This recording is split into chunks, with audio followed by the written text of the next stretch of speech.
جو دنیا اور آخرت کا مالک ہے، اس شخص کے اوپر رحم کر جس کے پاس نہ دنیا ہے اور نہ آخرت۔ اے مالک، کون سا ایسا درد مند ہے جس کے درد کا ہم نے علاج نہ کیا ہو، اور کون سا ایسا حاجت مند ہے جو ہماری بارگاہ میں روئے اور اس کی حاجت پوری نہ کی جائے۔ یہ واقعہ انیس اللیل صفحہ نمبر 45 میں موجود ہے۔ مستجاب دعا۔ ایک بڑے عابد و زاہد منصور بن عمار کے زمانے میں ایک مالدار شخص نے محفل معصیت سجائی، اور اس نے اپنے غلام کو 4 درہم دیے تاکہ وہ بازار سے کچھ کھانے پینے کا سامان خرید لائے۔ غلام راستے میں چلا جا رہا تھا کہ اس نے دیکھا منصور بن عمار کی نشست ہو رہی ہے۔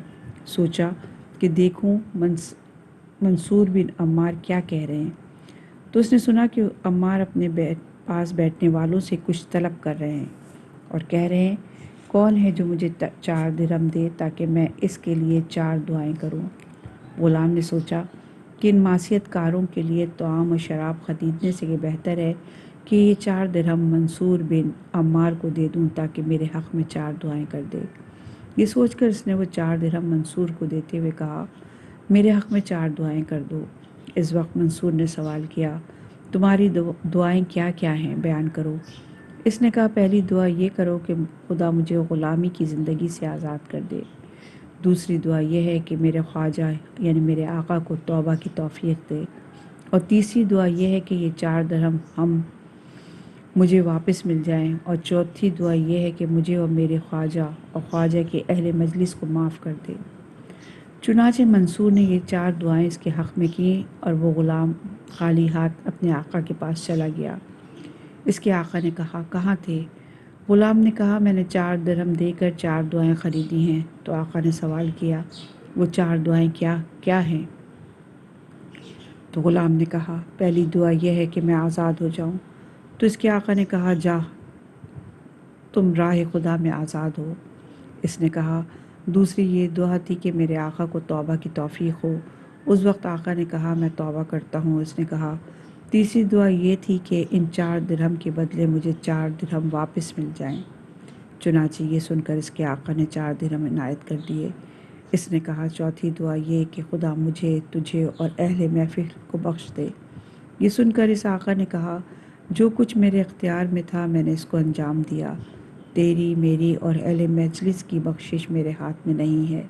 چنانچہ اسی رات اس آقا نے خواب میں دیکھا کہ ہاتف غیبی خدا کی طرف سے آواز دے رہا ہے کہ اے میرے بندے، تو نے اپنے فقر اور ناداری کے باوجود اپنے وظیفے پر عمل کیا، کہ ہم اپنے بے انتہا کرم کے باوجود اپنے وظیفے پر عمل نہ کریں؟ ہم نے تجھے، تیرے غلام اور تمام اہل مجلس کو بخش دیا۔ خدائے کریم کی بارگاہ میں حاضری۔ ایک مرد حکیم ایک راستے سے چلا جا رہا تھا۔ راستے میں اس نے دیکھا کہ کچھ لوگ ایک جوان کو اس کے گناہ اور فساد کی وجہ سے اس علاقے سے باہر نکال رہے ہیں، اور ایک عورت اس کے پیچھے پیچھے بہت زیادہ روتی پیٹتی ہوئی جا رہی ہے۔ میں نے سوال کیا، یہ عورت کون ہے؟ تو لوگوں نے جواب دیا، اس کی ماں ہے۔ میرے دل میں رحم آیا، لہٰذا میں نے ان لوگوں سے اس کے بارے میں سفارش کی اور کہا، اس دفعہ اس کو معاف کر دو، اور اگر اس نے دوبارہ یہی کام کیا تو پھر اس کو شہر بدر کر دینا۔ وہ مرد حکیم کہتا ہے، ایک زمانے کے بعد اس قریے سے دوبارہ گزر ہوا تو میں نے دیکھا کہ ایک دروازے کے پیچھے سے نالہ و فریاد کی آوازیں بلند ہیں۔ میں نے دل میں سوچا، شاید اس جوان کو گناہوں کی وجہ سے شہر بدر کر دیا گیا ہے، اور اس کی ماں اس کی جدائی میں نالہ و فریاد کر رہی ہے۔ میں آگے بڑھا اور دروازے پر دستک دی۔ ماں نے دروازہ کھولا تو میں نے اس جوان کی حالت دریافت کی ہے۔ تو ماں بولی، وہ تو مر گیا، لیکن کس طرح مرا؟ جس وقت اس کا آخری وقت تھا تو اس نے کہا، اے ماں، پڑوسیوں کو میرے مرنے کی خبر نہ کرنا، میں نے ان کو بہت تکلیف دی ہے، اور ان لوگوں نے بھی میرے گناہوں کی وجہ سے میری سرزنش کی ہے۔ میں نہیں چاہتا کہ وہ لوگ میرے جنازے میں شریک ہوں، لہٰذا خود ہی میرے غسل و کفن کرنا۔ اور ایک انگوٹھی نکال کر دی اور کہا، کچھ دنوں پہلے میں نے اس کو خریدا ہے، اور اس پر بسم اللہ الرحمن الرحیم لکھا ہے، اس کو میرے ساتھ دفن کر دینا، اور قبر کے پاس خدا سے میری شفاعت کرنا تاکہ خدا میرے گناہوں کو بخش دے۔ چنانچہ میں نے اس کی وصیت پر عمل کیا، اور جس وقت اس کی قبر کے پاس سے واپس آ رہی تھی تو گویا مجھے ایک آواز سنائی دی، اے ماں، اطمینان سے چلی جاؤ، میں خداوند کریم کے پاس پہنچ گیا ہوں۔ یہ واقعہ بھی تفسیر روح البیان جلد اول صفحہ نمبر 337 پر موجود ہے۔ توبہ کے بعد توبہ۔ عطار منطق التیر میں روایت کرتے ہیں، ایک شخص مسلسل گناہ اور معصیت کے بعد توبہ کرنے کی توفیق حاصل کرتا ہے، اور توبہ کے بعد پھر ہوائے نفس کے غلبے کی وجہ سے گناہ کا مرتکب ہو جاتا ہے۔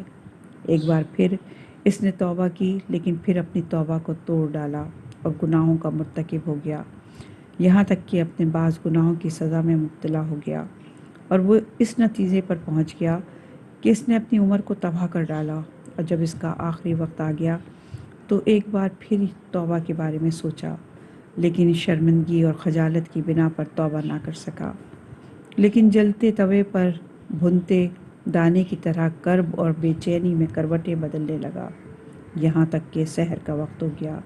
اس موقع پر ہاتف غیبی نے ندا دی، اے گناہگار، خداوند عالم فرماتا ہے، جب تو نے پہلی دفعہ توبہ کی تو میں نے تجھے بخش دیا، لیکن تو نے اپنی توبہ کو توڑ ڈالا، حالانکہ میں تجھ سے انتقام لے سکتا تھا، لیکن میں نے تجھے مہلت دی، یہاں تک کہ تو نے دوبارہ توبہ کی، اور میں نے تیری توبہ قبول کر لی، لیکن تو نے تیسری مرتبہ بھی اپنی توبہ کو توڑ ڈالا اور گناہ اور معصیت میں غرق ہو گیا، اور اگر تو اب بھی توبہ کرنا چاہتا ہے تو توبہ کر لے، میں تیری توبہ قبول کروں گا۔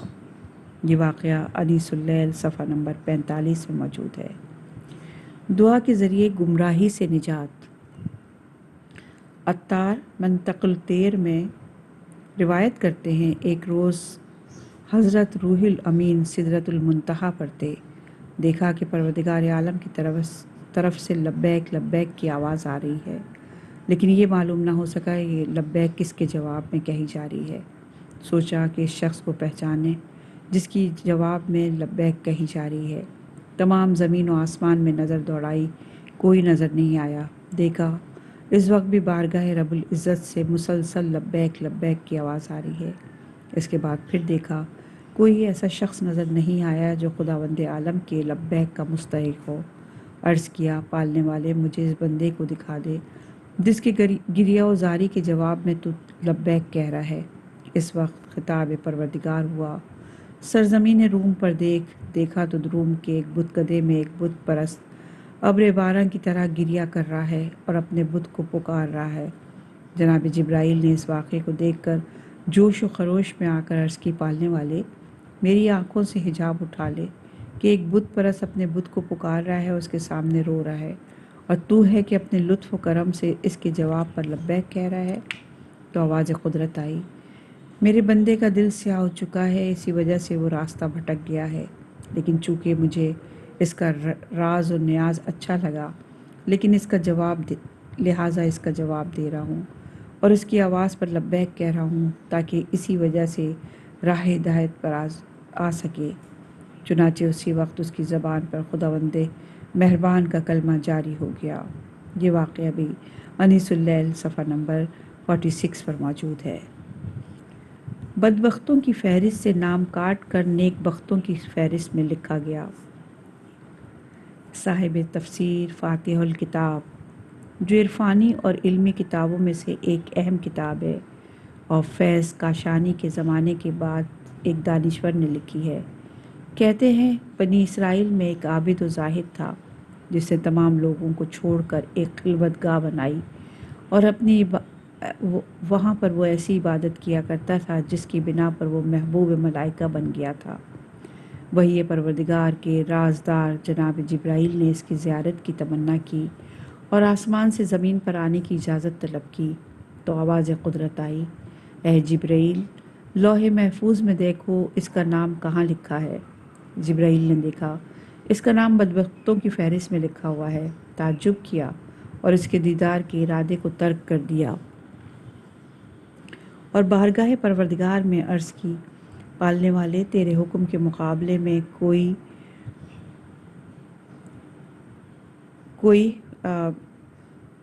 عذر نہیں رکھتا، مجھے اس عجیب و غریب نظارے کو دیکھنے کی طاقت نہیں ہے۔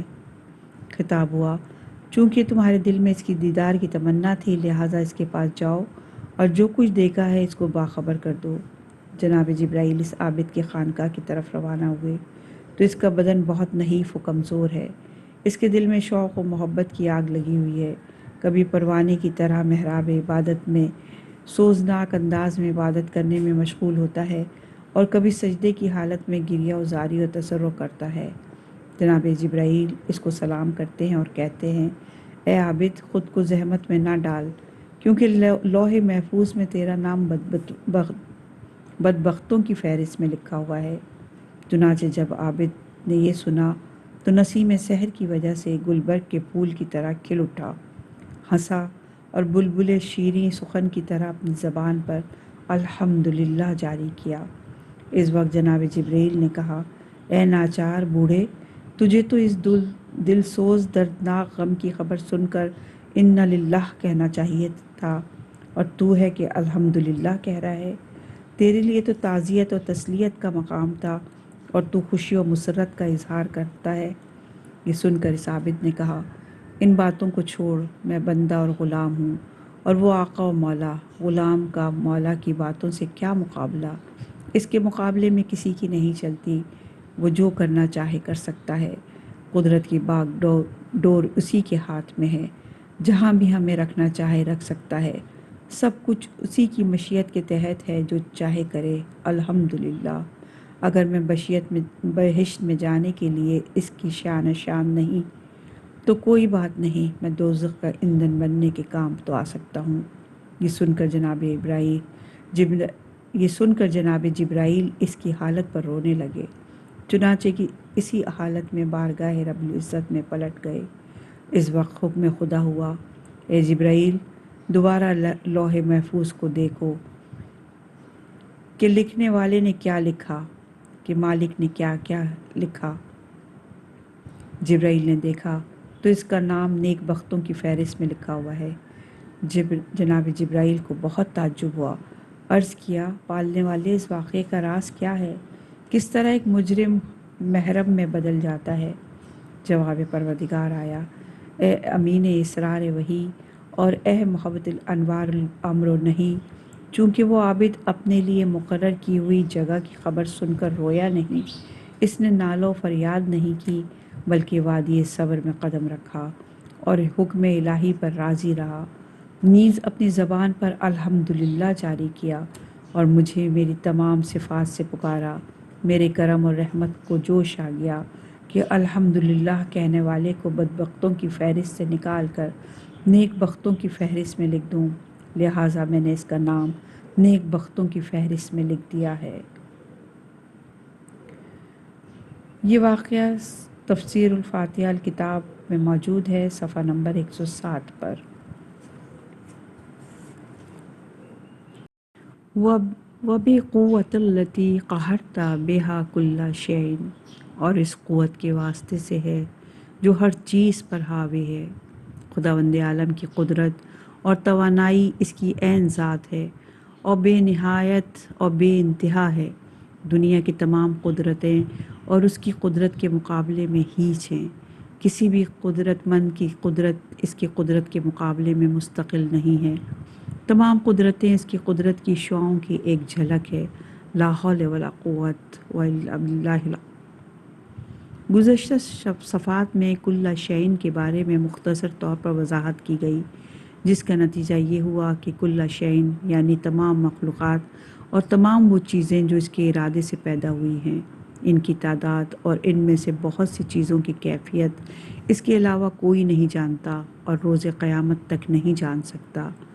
اربوں آسمانی موجودات، کہکشاں اور نباتات، حیوانات، چرند پرند، خشکی اور دریا کے خزندے، بے شمار کیڑے مکوڑے، وائرس، مائکروب اور غیبی موجودات، نیز وہ فرشتے جن سے زمین و آسمان بھرا ہوا ہے، ان سب سے کون آگاہ ہو سکتا ہے اور ان کی تعداد کا حساب کون لگا سکتا ہے؟